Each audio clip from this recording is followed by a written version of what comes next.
Well, hello and happy Monday.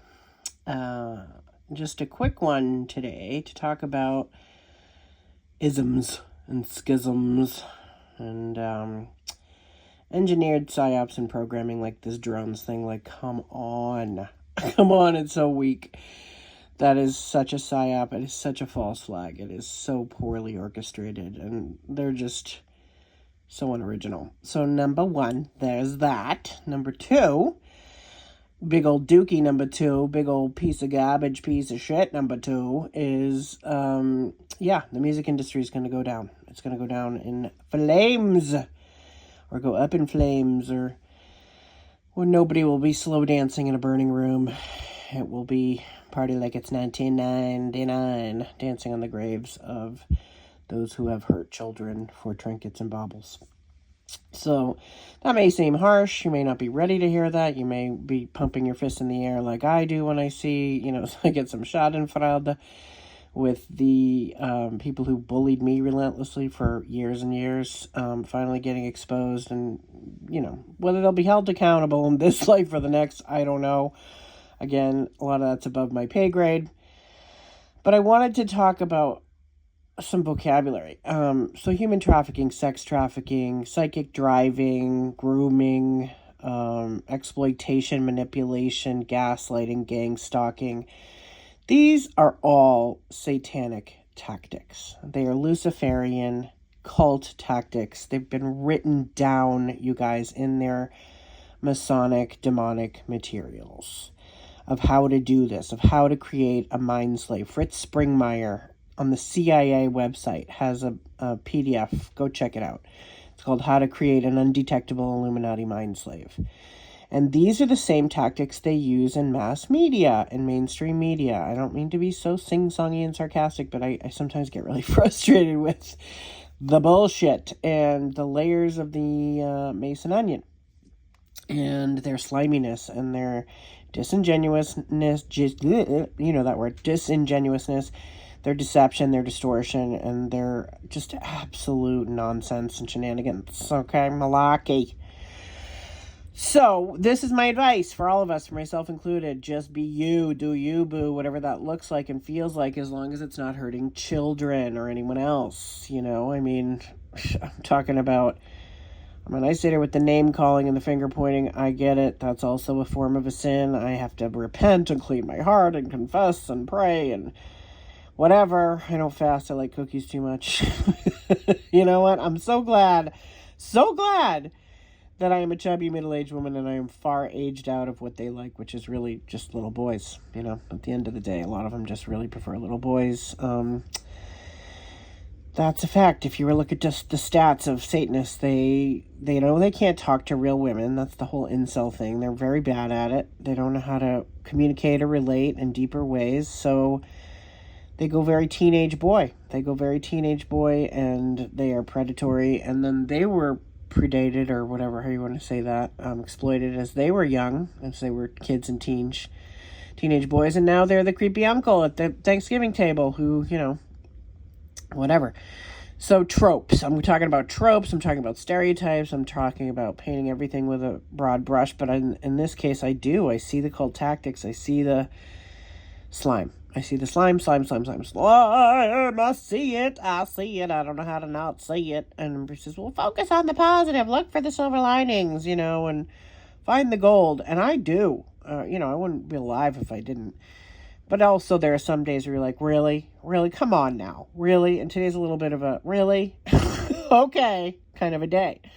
Because of this drone shit and the Diddy shit and all the other shit, right? Because that's what it is at the end of the day. But so what we do is we take the shit and we make fertilizer and we go plant seeds somewhere else, because lying liars who lie are just used to it, Even their bodies are a lie. And everything they say and do is to cover that up. Then why would you listen to virtue signaling assholes who never walk their own talk? That's all I'm saying. Why would you vote for them? Why would you believe them about anything?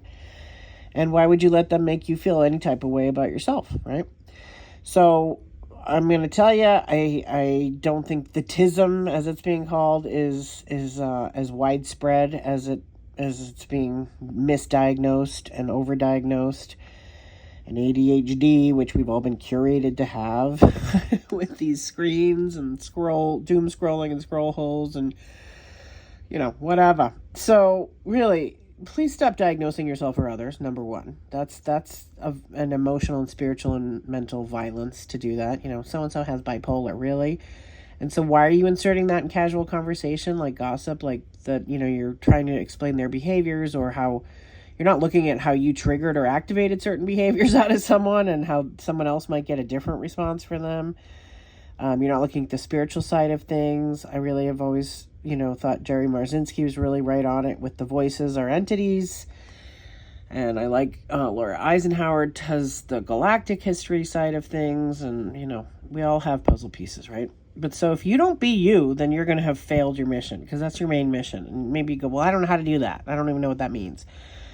Well, you know what it doesn't mean? It doesn't mean staying in a dead-end job or marriage or relationship. It doesn't mean, rolling over in a conversation or biting your tongue or sitting on your hands when, and being stoic when you have an opinion, when you have a story, when you have a moment, of passion or energy or, even reactivity. Because if you're not authentic, who's going to trust you? Nobody. If you're not authentic to yourself, you can't even trust yourself. And then you are more susceptible and vulnerable to these outside sources and forces which want to manipulate and mind control you just because it's fun for them and they can. Don't do it. Don't fall into it. That's all I'm saying. There's the old saying in AA. I've had a lot of alcoholics in my world, mostly on the fringe of it. I personally just have a bit of wine here and there with dinner. It's not a thing for me. And, sugar is much more my addiction, but I don't really care because didn't come here to be perfect, came here to be real. Don't care about, trying to be a little skinny mini or a big curvaceous, bodacious, whatever. I think you eat, you sleep, you take care of yourself, you do the best you can on whatever budget you have. That comes into play. Like if we could all shop at these fancy organic places all the time, we would.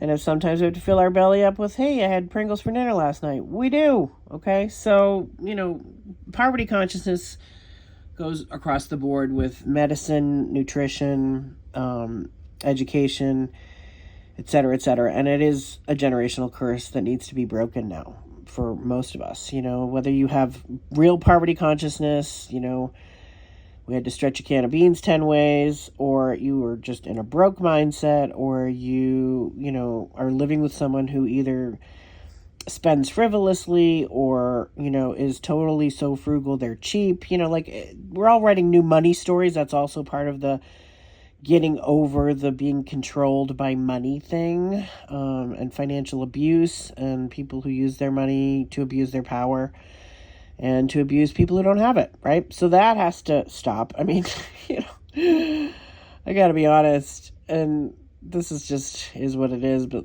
you got a Bezos, for example, who is sending cock rockets to space and then paying his Whole Foods workers $16 an hour. So in 2024, how do people live, But hey, I'm glad you got to cowboy to, space, right? Awesome. Whatever. I'm not picking on him specifically. They're all like that.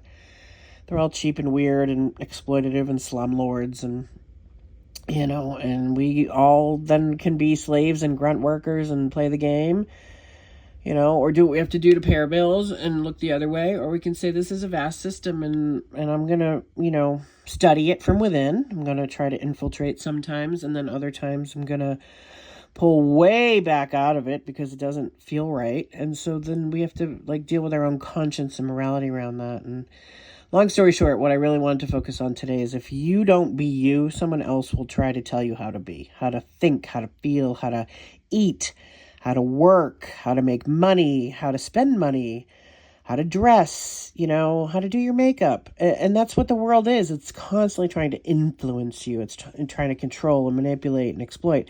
And you just have to go, yeah, that doesn't work for me. And I don't need your labels, and I don't need your bullshit, and I don't need your diagnosis, and I don't need your meds. You can go fuck yourselves with that shit. Okay, all right. That's it today. Be you, boo. No matter who is trying to tell you that that's a good, bad, or indifferent thing, you know in your soul, you know in your moral compass what's right. And if you stay silent on issues because you're afraid to get your own ass cooked, then you are part of the problem, not the solution. And that's all I have to say today. Mwah. Big love, big hugs. Be you.